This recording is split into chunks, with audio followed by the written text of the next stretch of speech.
Halo Sobat Five Times. Setelah sebelumnya Five Times telah membahas beberapa hal horor mengenai hantu gulung tikar, selanjutnya Five Times akan menceritakan sisi gelap dari satu malam yang dikeramatkan.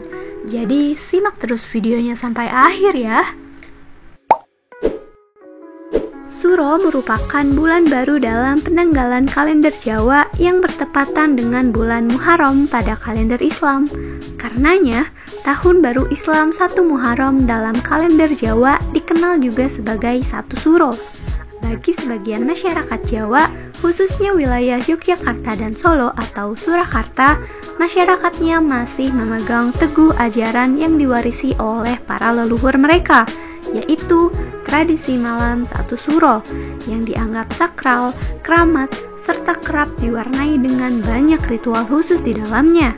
Lantaran dianggap sebagai bulan yang sakral, masyarakat Jawa sering melakukan berbagai upaya dan ritual di waktu ini, seperti mengelilingi keraton dalam diam, memandikan benda pusaka, mandi kembang, dan mengarah kerbau bule. Ritual yang dilakukan tersebut dipercaya akan membawa berkah. Namun di sisi lain, ada pula berbagai mitos malam 1 Suro yang dipercaya akan mendatangkan kesialan bagi orang-orang yang melanggar sejumlah pantangan.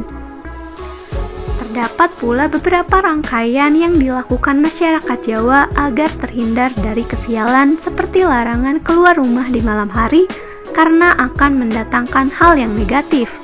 Tidak boleh mengadakan pesta atau hajatan karena dianggap hal pamali dan membawa bencana. Tidak boleh berbicara atau berisik saat melakukan ritual di tempat-tempat tertentu, apalagi berkata kasar atau buruk karena dipercaya kata-kata buruk yang terucap pada malam 1 Suro akan menjadi kenyataan. Ini juga dikait-kaitkan dengan sebagian orang Jawa yang percaya keberadaan makhluk gaib di bulan Suro. Mereka akan keluar dan mencari manusia yang bertindak lalai. Meskipun tidak ada landasan dalam agama Islam mengenai malam 1 Suro, tetapi masih ada sebagian masyarakat Jawa yang mempercayai mitos terkait dengan malam tersebut. Baik, sekarang waktunya kita masuk ke mitos-mitos keramat malam 1 Suro. Yang pertama, Nyi Roro Kidul, Ratu Laut yang menawan, akan keluar dari lautan. Mitos yang paling banyak dipercaya dan tidak dapat dipisahkan dari warisan budaya Jawa ialah Nyi Roro Kidul akan keluar dari lautan pada malam 1 Suro untuk menjemput jiwa-jiwa yang telah mencapai puncak kesempurnaan spiritual. Mitos ini meyakini bahwa tidak boleh ada orang yang keluar rumah pada malam 1 Suro karena akan bertemu dengan pasukan Nyi Roro Kidul yang menuju ke Keraton Yogyakarta atau Gunung Merapi. Tetapi, keraton menggelar tradisi di malam 1 Suro dan banyak orang yang menyaksikannya. Hal ini dilakukan terkait perjanjian Abipraya atau perjanjian antara pendiri kerajaan Mataram Islam Panembahan Sonopati dengan Nyai Roro Kidul atau Ratu Pantai Selatan. Ada kutipan dari Tunjung W. Sutirto, seorang pemerhati budaya dan dosen ilmu budaya Universitas 11 Maret yang menyatakan bahwa maka ketika masyarakat Jawa saat malam 1 Suro itu ke keraton dianggap sebagai kaula Mataram yang akan terlindungi dari mara bahaya dibandingkan jika hanya keluar rumah tanpa tujuan. Yang kedua, pintu menuju dunia gaib terbuka. Mitos selanjutnya ialah pintu menuju dunia gaib pada malam 1 Suro terbuka lebar dan menyebabkan kepercayaan bahwa makhluk astral keluar dari dunianya dan tidak jarang memberikan gangguan pada manusia.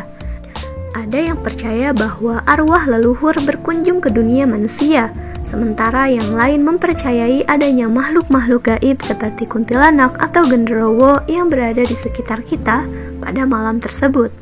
Karena konon katanya, pada malam tersebut makhluk-makhluk gaib itu akan bergentayangan karena malam tersebut juga merupakan pestanya makhluk gaib. Dan masyarakat Jawa juga beranggapan bahwa malam 1 Suro ini merupakan lebarannya makhluk gaib. Yang ketiga, transformasi alam. Ada pula kepercayaan bahwa pada malam 1 Suro, air bisa berubah menjadi darah atau air tawar menjadi asin. Mitos ini menambah nuansa misterius dalam perayaan malam 1 Suro. Beberapa orang juga mempercayai bahwa pada malam ini pintu menuju dunia gaib terbuka dan makhluk-makhluk gaib dapat berinteraksi dengan manusia. Yang keempat, mandi suci keberuntungan. Mitos malam 1 Suro juga melibatkan tradisi padusan atau mandi suci. Dipercaya bahwa mandi suci di mata air yang dianggap keramat pada malam ini memiliki kekuatan membersihkan diri dari dosa dan membawa keberuntungan di tahun yang baru. Masyarakat Jawa melaksanakan tradisi ini dengan penuh keyakinan dan harapan. Oke, cukup sekian penjelasan mengenai mitos-mitos malam 1 Suro. Perlu diingat bahwa tradisi malam 1 Suro ini dilakukan berbeda di setiap daerah. Tetapi Sobat 5 Times tetap perlu menghormati kepercayaan masyarakat lainnya yang merupakan suatu kekayaan budaya bangsa kita. Karena dalam hal ini, malam 1 Suro tetap mengingatkan kita semua untuk tetap berdoa dan beribadah kepada Allah Subhanahu wa Ta'ala. Jadi, saling menghargai dan mengambil hal-hal yang baik dari tradisi malam 1 Suro ini. Cukup sekian, 5 Times pamit, jangan lupa 5 waktu, see you!